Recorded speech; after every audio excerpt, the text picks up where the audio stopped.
And we are back with another episode of the Hockey Princess podcast. I am your host, the Hockey Princess. We have Chris, the old guy, once again.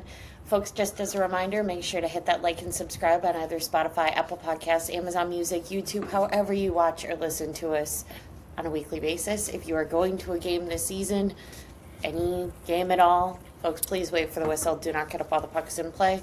And if you're going to anything at the United Center, highly recommend Su Taqueria El Rey del Taco over on Ogden. The food's great, and it's just a couple of blocks away from the United Center. Yes, it's fantastic, but I'd like everybody to quit going there. It's packed. All right, it's not too packed. It's not too packed. I jest. It's not too packed. Yes, you can always still find a spot. Christy, did that just come in the mail, or did you have that for a minute? No, I've had this for a while. As you know, I've got a ton of bobbleheads. Half of them are just in boxes. But, you know, it seems to be what everybody does is they put bobbleheads everywhere and go, look at me, I got bobbleheads. So, Christy doesn't like to do that, but on the grounds that we decide, we need to talk about Troy at the beginning of the show, I did want to pull out the Troy bobblehead. The Troy and John bobblehead. Can't find a good place to put it behind me. Yeah. So, maybe I do. Maybe. Oh, look at that, on my shoulder. There Troy's on my shoulder. That could be the cutest thing ever. So no, it didn't just come. It's been sitting in the box forever. Yeah. Would you like to begin with talking about Troy for this episode? Yeah, I'm not mentally ready, but I guess I'll just start, right? So, I am sure all of your listeners know by now that Troy passed away after a long bout with the Nasty C. It had been going on for, I think, 2 or 3 years. And we lost a great one. And, occasionally that gets thrown out at times. Troy truly was, at least for me, I know for you also. We had the opportunity to meet him a couple times. I can remember talking to him after prospect camp and back when they were in Bensonville and everything. And he always had time for people. Yeah. Loved to talk hockey, but there was none of this, I'm here, you're there. It was always, anytime I had ever talked to him, it was like just two dudes just hanging out. Yeah. Where the Steel plays now, when they opened that ice arena, I was able to go to the opening day party and everything, and Troy was there and was able to sit with him for a little bit and have a beverage and talk to him. And he's everything that everybody said. He was a smart ass. His wit was just unbelievably impressive. If anybody ever deals with people that are very crafty and witty in a dry wit sense, that's the way Troy was. A phenomenal delivery and liked to mess around. So the Blackhawks did a nice little thing for them. He was just a huge part. Older generations will remember Keith Magnuson, who did a lot of work with the Blackhawks and stuff like that. Troy is of that same cloth. Troy was one of the original members of the standby group. It was like a big group for fans along with alumni. He was also one of the big ones in the whole alumni function. Yeah. Just did a ton of stuff. And I just can't say enough, before we went to the game, I'm like, we need to remember. Yeah. Because I believe he passed after we recorded last week. Yeah, I was unsure. Again, it's something that everybody knew was maybe kind of happening. He had taken away from his duties for a while. But he's another one who brought, that nasty disease to a little bit more of a forefront and maybe educated some more people.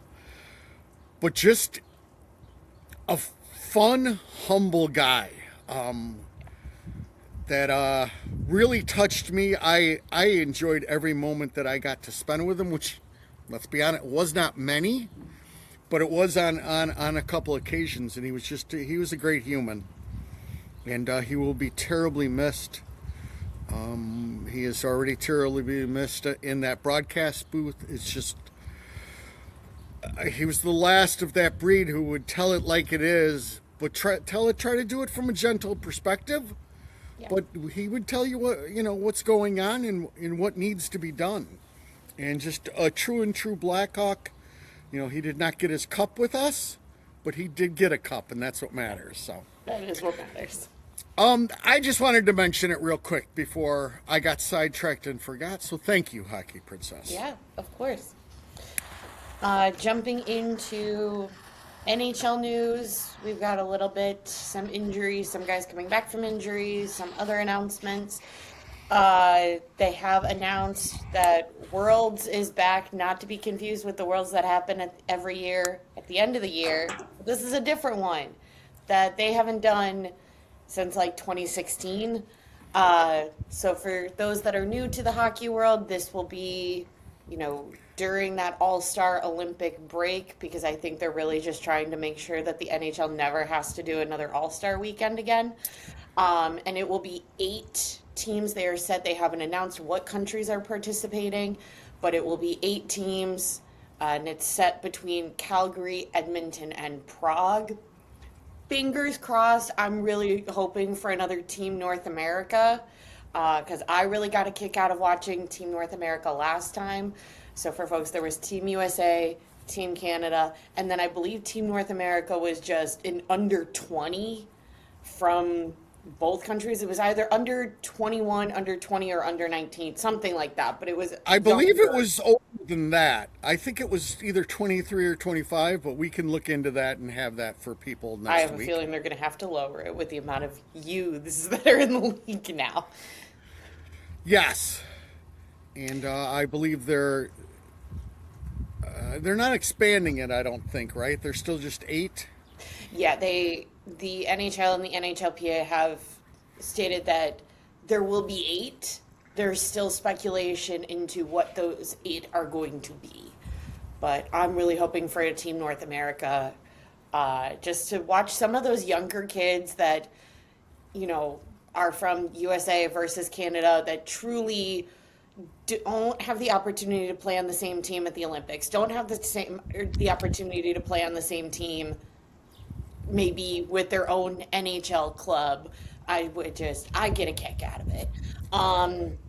So I'm hoping for a Team North America, but that will be set next year, kind of during that All-Star break, February break situation. Correct. It'll be a little bit more difficult. I believe this condensed schedule is here to stay. There's been a little bit of a talk about look at those injuries and this and that. I most of the stuff I see is, weird stuff that happens. I don't think it's that anybody's too worn down or playing too many games in a row. I think No, it's but just... I do wonder if there's a way to,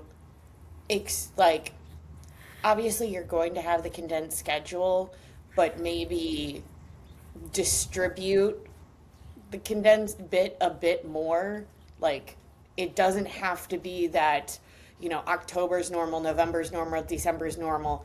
January and March are absolutely packed. I feel like there is a way to distribute games a little bit, so it's not just like you have a bunch of games and you either are playing, if you are one of the elite people that are like going to the Olympics or going to Worlds or going to whatever they're having in February, and then you have a ton of games in March.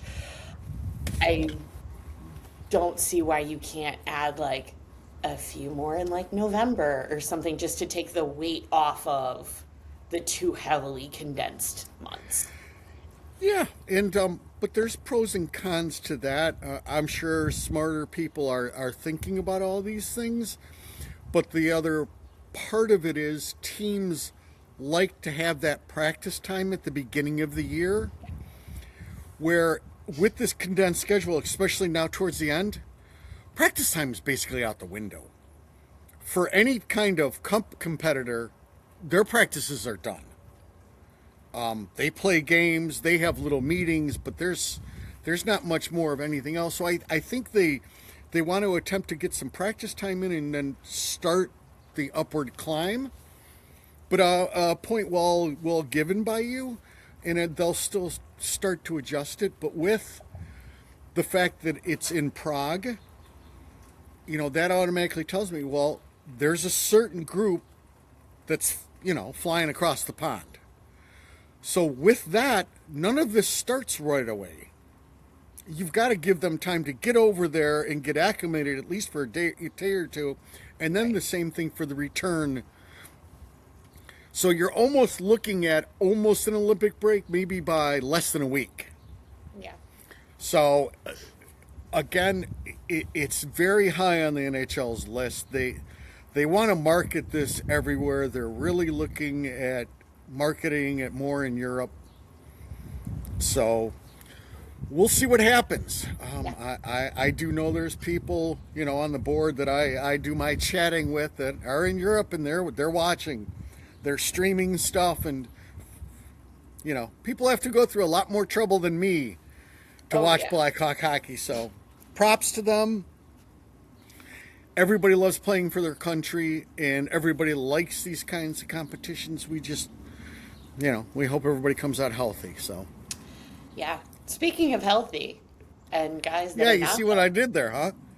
Yeah, that's right. I'm a 3-year veteran at this. Return. Crosby is set to be back for the Pittsburgh Penguins for tonight. So that'll be yesterday by the time this episode comes out. But as we all remember, he was taken out during the Olympics. He will be back. Thank goodness, because Pittsburgh seems to be... There's a lot of high highs and a lot of low lows without Sid the Kid in the locker room. So he is coming back for the Pittsburgh Penguins, and then coming out, you've got Leon Draisaitl out with a lower body for the rest of the regular season, and then you have Austin Matthews, who is shut down from a gnarly knee injury. So those are kind of the big ones coming out. Yes. You got some... the Draisaitl one is huge. The Sid one, that's rough, but now Sid will be back, so you're still able to make the playoffs, hopefully. Yeah. The Matthews one, we talked at length about all of that, and that is what it is. Well, I did want to get your thoughts. Oh, jeez. Because we've had two captains kind of go down within a week of each other, and you have very, very different reactions from the rest of the team. You have the Buffalo-Tampa game where Dahlin we talked about the Hagel hit. He went down for a bit, and you had the rest of the Sabres bench absolutely losing their mind. And you have Matthews going down, and there is no reaction whatsoever. What are your thoughts, Chris? I know you've got thoughts. I've got thoughts.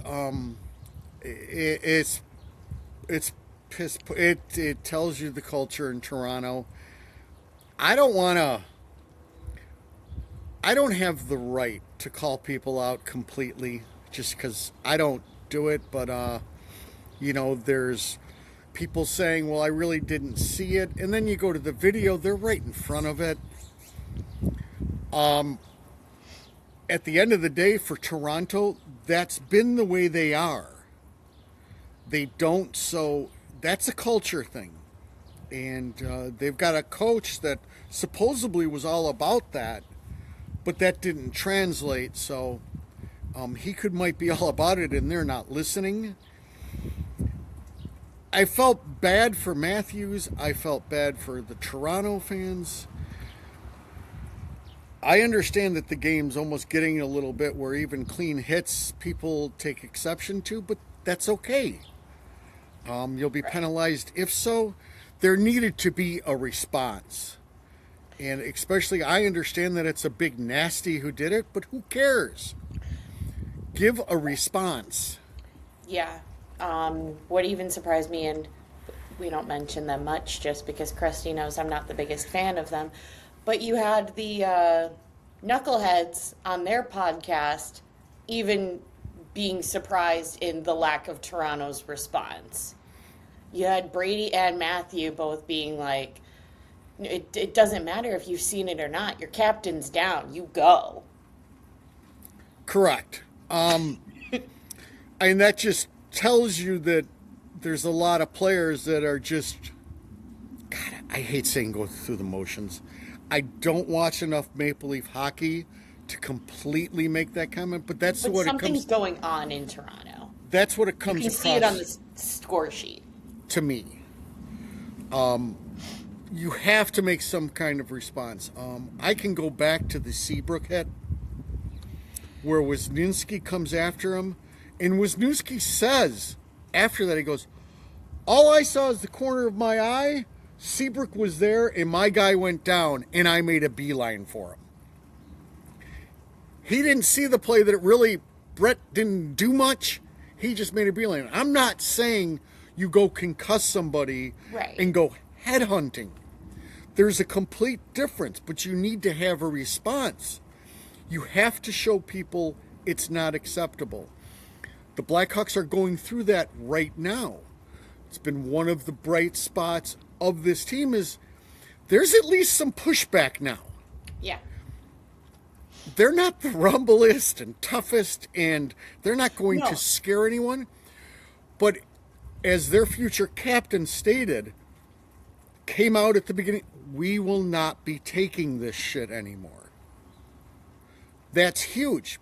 But it's one thing for somebody to say it, and another thing for the rest of the team to come back it up. That's what leadership looks like. And I don't mean to put... I believe Toronto's core was the most organically grown core around. And you had a group that came in very spoiled. Does that make a difference? I don't know. I'm just saying what I think. Yeah. And I think there's not a big one for all, and you can't do this stuff. No. I don't know what Toronto does, but if you're Austin Matthews, you're like, I don't want to be here. I mean, this is crazy. So we'll see what they do and everything. Again, I don't want the league to get to every hit that everybody's got to do something. No, but there is a difference, like you, and I definitely do agree with you that having a reaction does not mean that you need to go headhunting. There is a difference. You know, we saw with the first home game of the season, you know, Moore gets hurt and Creature tries to take on two guys. Granted, he drew a penalty for it, but Creature had a reaction of trying to take two guys on at the same time. That reaction is completely different than trying to headhunt, but it is a reaction to one of your guys going down. Yeah, I think the guys in that locker room, there was a lot of shame. I believe that they all, after looking at it, after absorbing all of it, were like, oh my God. Because the optics are awful. And let's face it, these are NHL hockey players. As I've said before, I could probably count on one hand of players that I've noticed that don't give a shit. Right. Everybody else is in. They're in, and it's a nasty game. So I think they all know they messed up. The season's over. They know that. All of this has to be addressed. I don't know if it's possible for them. Yeah. But it's a learning. It has to be addressed at a point. Yes, it just has to be, because you can't go around that way, because, you know, we talk about pulling on the same rope, everybody being blah, blah, blah, blah, blah, blah. But yeah, if you don't think people have your back, why do I want to skate that extra little bit to get this other guy the puck and get creamed? He's not... There needs to be that build, and there definitely isn't one there. and yeah, it was yucky. You know, I'm a firm believer. You know, that we can go back to Buffalo and Deline, and he goes, you know, how do you guys all get that camaraderie? He's beers. like, we go have some beers, but it brought up the other incredible quote that, you know, the Hawks will need to understand, and every team needs to understand. We don't need to be best friends to be fantastic teammates. You do not need that. Chicago Blackhawks in their dynasty era, prime example. You get that foxhole mentality. We're all in this fight together. Right. And that's all you need. You can leave the other stuff behind. What's broken Toronto is it's great fodder because everybody talks about it. Right. But yeah, I'm sure they've all heard it. And it'll be an interesting summer for them. Yeah. I talked way too long on that, didn't I? Yeah, but it's okay. Jumping to prospect report, because we've got quite a bit of interesting things. Starting off, we've got 3 goals and 2 assists for Jack Pridham out of the Kitchener Rangers, 1 goal and 1 assist for Merrick Vanaker with the Brantford Bulldogs, and the 2 of them are in a constant dance between number 1 and number 2 for most points in the OHL currently. You've got 1 goal with Nathan Bem from the Kamloops Blazers, 1 goal for Ashton Cumby with the Seattle Thunderbirds. Roman Kansaroff currently sitting at 64 points in 63 games. Mason West is sitting at 20 points in 31 games. You have Adam Guyon with a fantastic game against Nodak this weekend. They pulled a huge upset against Nodak. UMD goes on to the next round for the postseason, and Guyon's save percentage is currently at .909. So great weekend for him. You've got John Mustard with 1 goal and 1 assist for Providence College, but unfortunately they fall out of the Hockey East Championship because they lost to Merrimack. You've got 1 goal and 2 assists for Vaclav Nestrasil, and they are set to go to the semifinals against Merrimack next weekend for Hockey East. You've got 1 goal for Anton Frendel, which was the overtime game winner for game 1 of this postseason. Guys, it is best of 3. We had 1 last night. 1 is going to be on, I believe, in about 29 minutes today. So yesterday at the time of yesterday by the time this episode comes out. And then game 3, if need be, will be this upcoming Friday.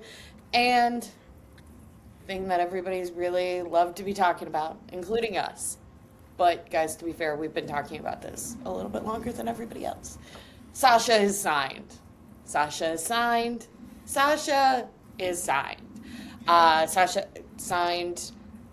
his entry level on Monday. He is set, hopefully, fingers crossed, to play on Friday. We'll see. He's stuck in visa stuff. So for everyone being like, well, Cole Hudson's playing tonight. Why isn't Sasha playing tonight? Because Cole Hudson's American and Sasha Boisvert is French-Canadian, and so it's going to take him a little bit. I'm so excited, mainly just because, you know, I do the prospect report. I love to see the kids play. I love to see the kids get called up. It should be very entertaining. I hope that he either wins a full tilt his first game or gets a goal to silence all the haters. But anyway, it's exciting. Yes, it's very exciting. And yes, to explain it to people, he needs a work visa. Yeah. To work in America like anybody else does. Yes. So. Okay. Do you want my tidbits on prospects? Oh my gosh, do you? All right. This is from oh my Mario. God, you actually do? Yes, this is from Mario Terabasi. Mm-hmm. Okay, but he did put out on the X, the Y, and the Z, and my people in my Blackhawks forum reposted it. But you have OHL Coaches Poll Awards. So, AJ Spellacy in the West. Best penalty killer. Hardest worker. The second best body checker. third best skater. Jack Pridham in the West, best shot. Vaneker in the East, most dangerous in goal area. So we will state it again. This has been a shit show for 3 years. Everybody says for us to be patient. I don't like being patient. There's help on the way. At least on their levels, these kids look pretty darn good, and they all look like they're filling different roles. So I wanted to throw that out to you also. Yeah. At the end of the day, I tell everybody all the time to slow your roll. There's a lot of talent coming. What kind of talent and to what level? We but don't there's know. stuff on the way. Pridham's one of them that I'm very intrigued about. Very intrigued. Because this is his first. Well, so going into last year, he was set to play in the BCHL, but then jumped over to the Kitchener Rangers. He was supposed to be at Boston University also this year with Sasha and whomever, but then opted to stay back in the OHL. I'm curious as to why. But looking at BU's score sheet overall, I would imagine that it was a better decision for him to stay in the L. But he's one that I'm very fascinated by. I know he got sent back from prospect camp or training camp pretty early, but like as we say in September, that really doesn't matter in terms of like the guy first sent home doesn't mean he's the least talented sort of thing. But I'm intrigued to see next year if he gets a little bit more time to be seen come like September, because I believe he is one that will go to Rockford. Well, I'm going to ask questions I don't know the answer to. Is this his last year in juniors? Well, it is very interesting, Krusty, because they are there is discussion going on between the CHL and I believe it's the AHL, or if they talk with the CHL with the NHL or the CHL and the AHL, to start letting 19-year-olds make the jump over. There's a conversation. Right, you get an exemption if you can prove it right now, but that's about it, correct? So I believe so, but I think they're trying to like get more kids over in the AHL. But he's almost 20, correct? We're pulling it up. All right, thank you. He is 20. Yeah. So, again, as to slow everybody's roll a little bit, the other reason for the boom is these kids are the oldest. They're the big boys in the league now. It does make a difference. That 1 year in development and maturity in the body does matter. And so you expect a jump. But no matter what, these are players that you did not expect this kind of jump. So it's all good. I don't know. I kind of expected Merrick Banneker to have this jump, but that's just because I got. I did not expect. expectations I did in not Brantford. expect Pridham to have that jump, and I didn't expect Vaneker's shot to be as good from the outside as it seems to be. I mean, I could be wrong. I highly doubt that. How's that Banneker possible? seems to be in the similar camp, not only because they used to play on the same team, but Banneker seems to be in the same camp as Lardis, where it's the shot is not the problem, the offensive bit is not the problem. None of this is the problem. We knew that these were already strengths that are being built upon. It's just the weaknesses in the game that are going to be the struggle for the next jump. Yeah, I was under the impression that Vaneker was more of a between the dots kind of player. Might be going into the dirty areas a little bit more. Mm-hmm.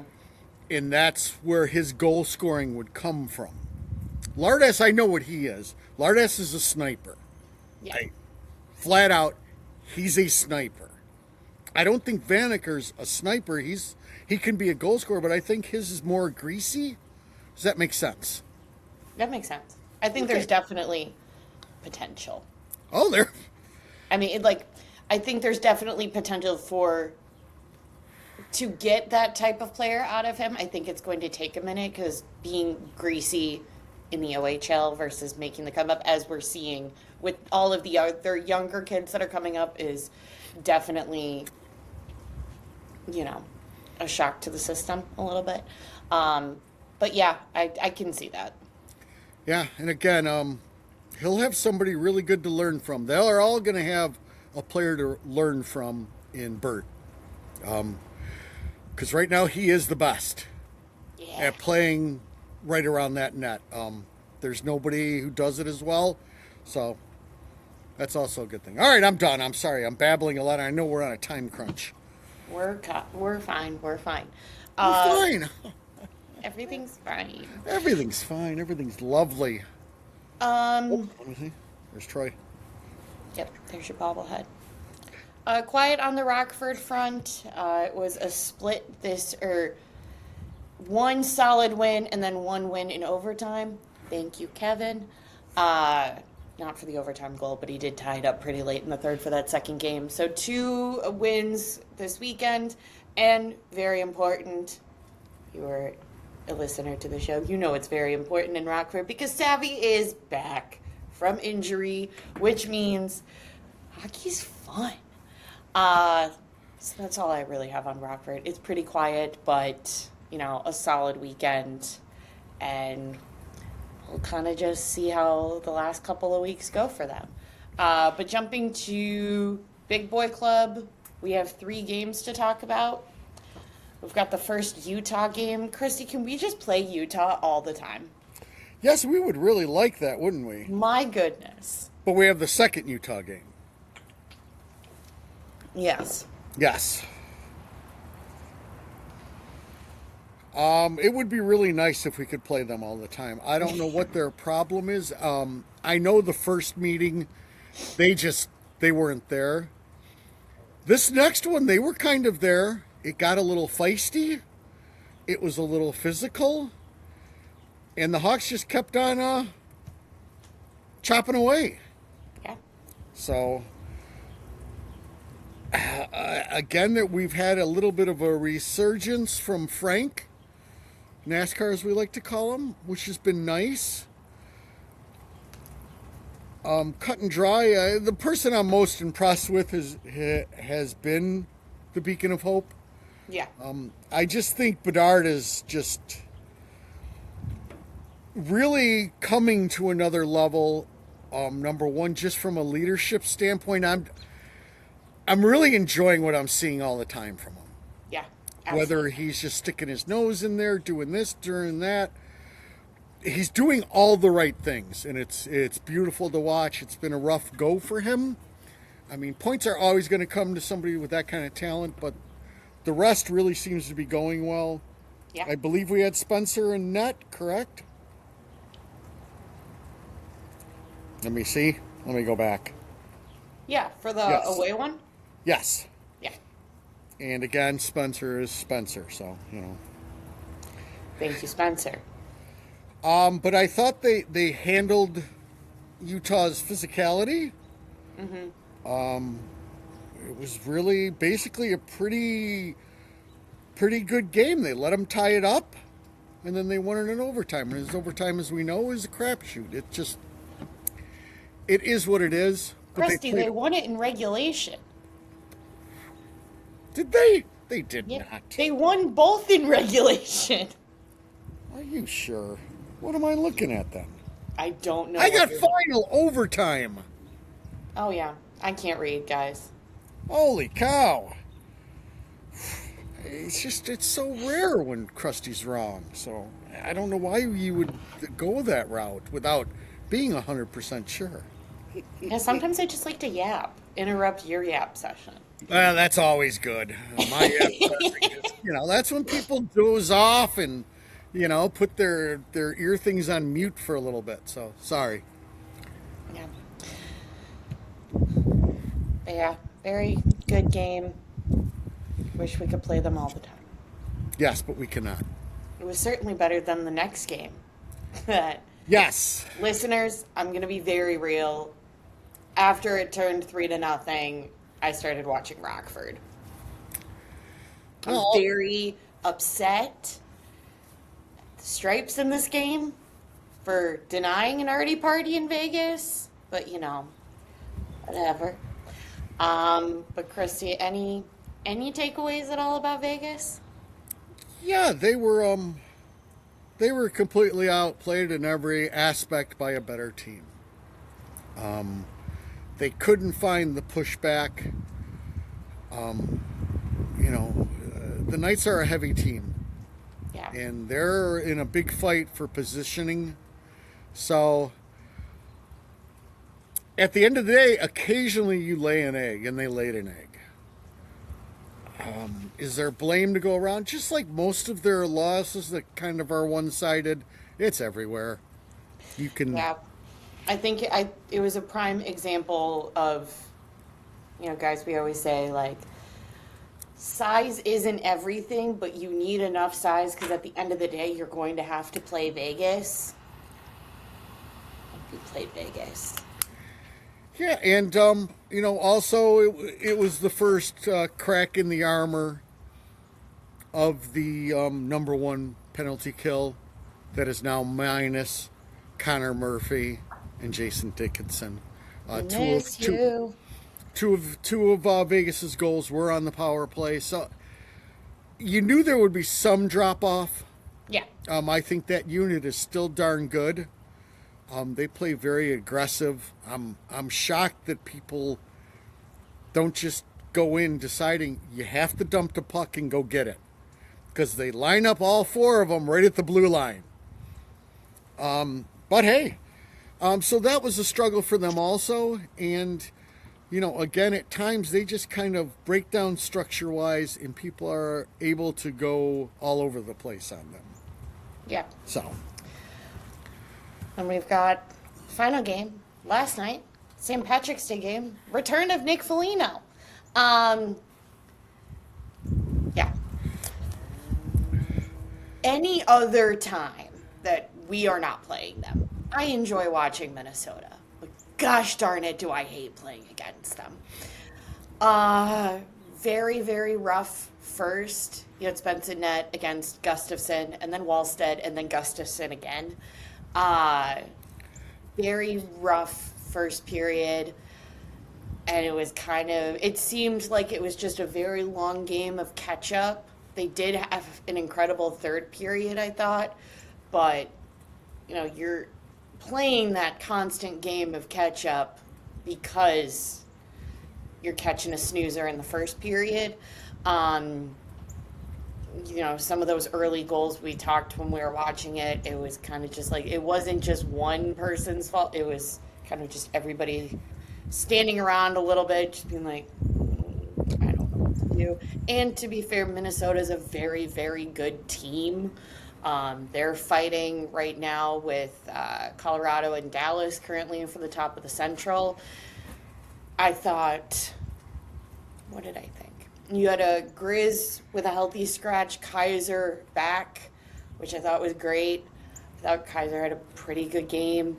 The most important thing, though, was the incredible Artie pass for the Frank goal. It's going to feed families in the future. It's going to be great. But overall, it was really bad. And then it got less bad. And then it got kind of good. And then you had 3-on-3 hockey with three guys who were out there for way too long that couldn't make a shift change, and stuff's going to happen against Minnesota. Yeah, most definitely.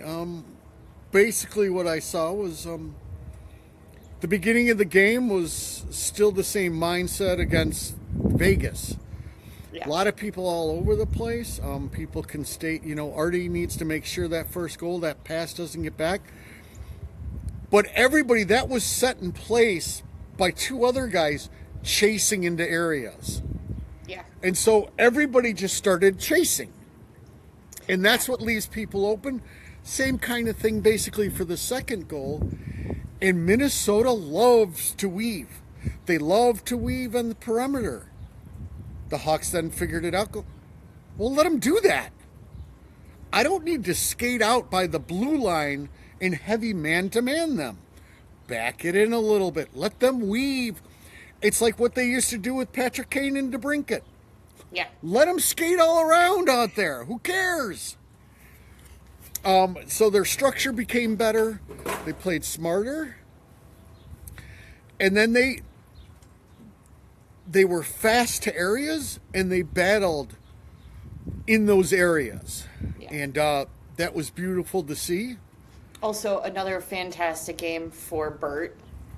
I think also, especially in the third, he was definitely one of the most notable. I mean, everybody was battling a lot towards the end of the game, but I thought Bert had a great second half of the game too. Yeah. Bert was impressive. I posted somewhere. I found it unbelievable that he was still on his skates in overtime. He was out there longer than everybody else, and I got told, well, why did two guys go to the same guy? Their legs weren't moving. They went whoever the closest guy was to them. Nobody was going to make the extra skates to go somewhere else. They were that gassed. We needed Spence to hold the puck. He was unable to, and I'm not in no shape or form blaming Spencer Knight. No. I'm just saying it would have been nice in the OT. They still have their issues in overtime of one and dones. They need to hold possession and find real good opportunities. They need to hold possession in general. So, but I thought it was a great comeback. Yeah. I thought they showed a lot of character. The creature shot was, he's becoming legend.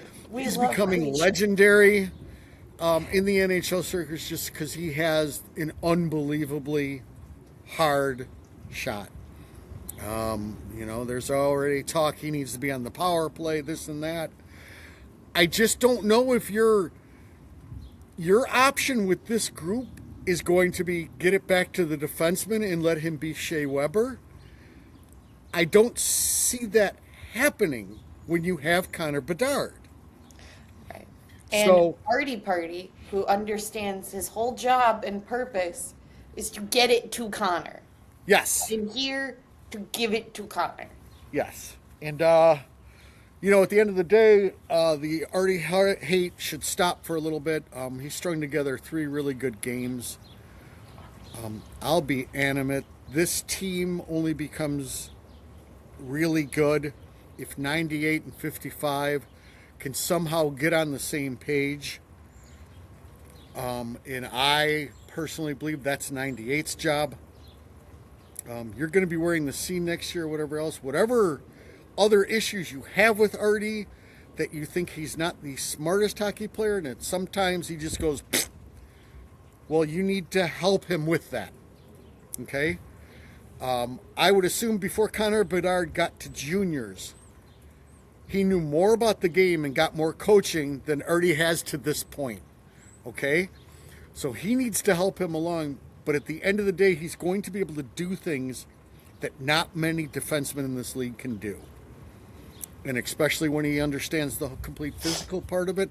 But I need Connor Bedard to even go another step further and really bring in Artie and start explaining to where he wants him.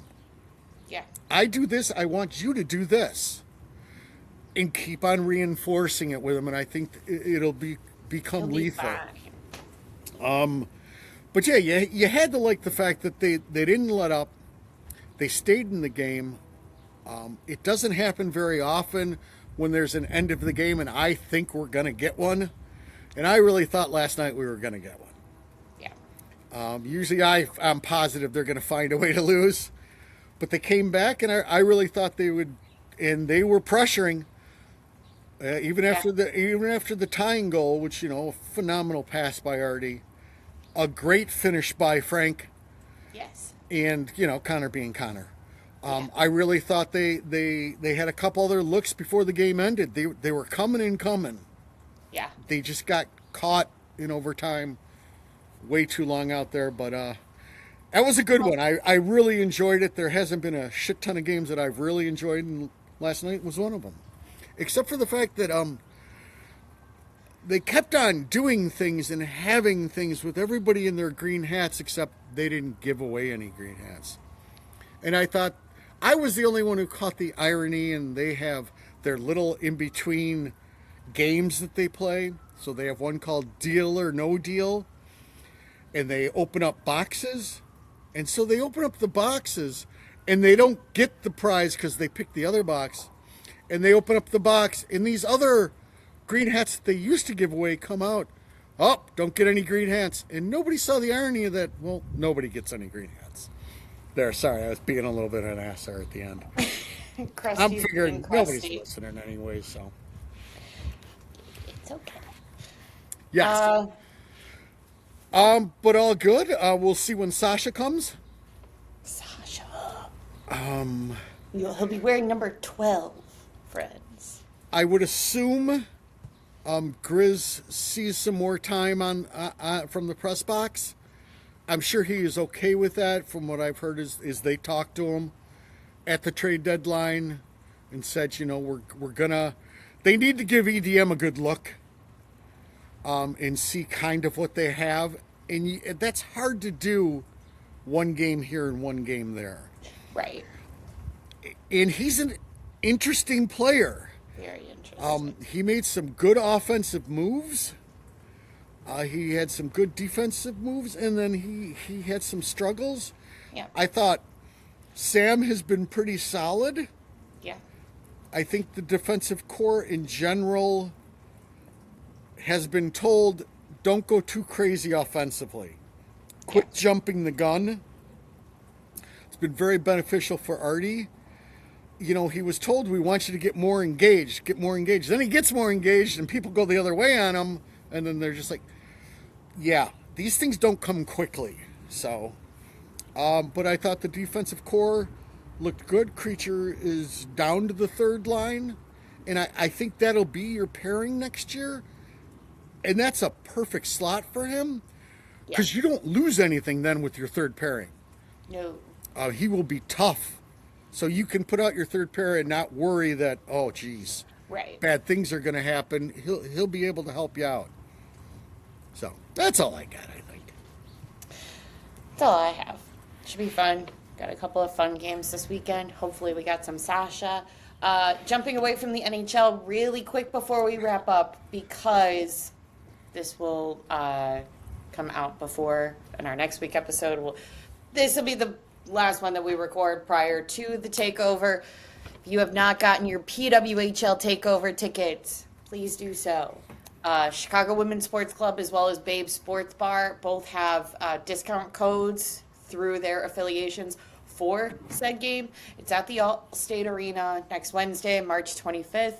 It is the New York Sirens versus the Seattle Torrent. I will be there. A lot of people will be there. Very excited. Sad that I will not be able to watch Captain America play in person, but one day. But highly recommend it. Guys, please, if you can go. There was a lot of discussion after the December game of not a lot of people showed up, yada, yada, yada. Show up. Support women's hockey. Support the PWHL. The takeover tours are so much fun. Guys, PWHL games are so much. They're just so fun. Not only the hockey, but just the entire atmosphere of the arena and for the other folks that are there. It's a very fun time. So if you haven't gotten your PWHL tickets yet, do so. Yeah, and remember, if this is something you want more of, and if this is something you want in your city, you got to go. You got to go the extra mile and get to this game. The more that show up, the more the league takes notice. Yep. So I understand that it's a Wednesday, everybody works, but get off your asses and get to the Allstate. That's what Krusty is saying. And that is all, folks, for this week. Just as a reminder, make sure to hit that like and subscribe on either Spotify, Apple Podcasts, Amazon Music, YouTube, however you watch or listen to us on a weekly basis. If you are going to a game this season, please wait for the whistle. Do not get up all the pucks in play. That is all, and we will talk at you guys next week.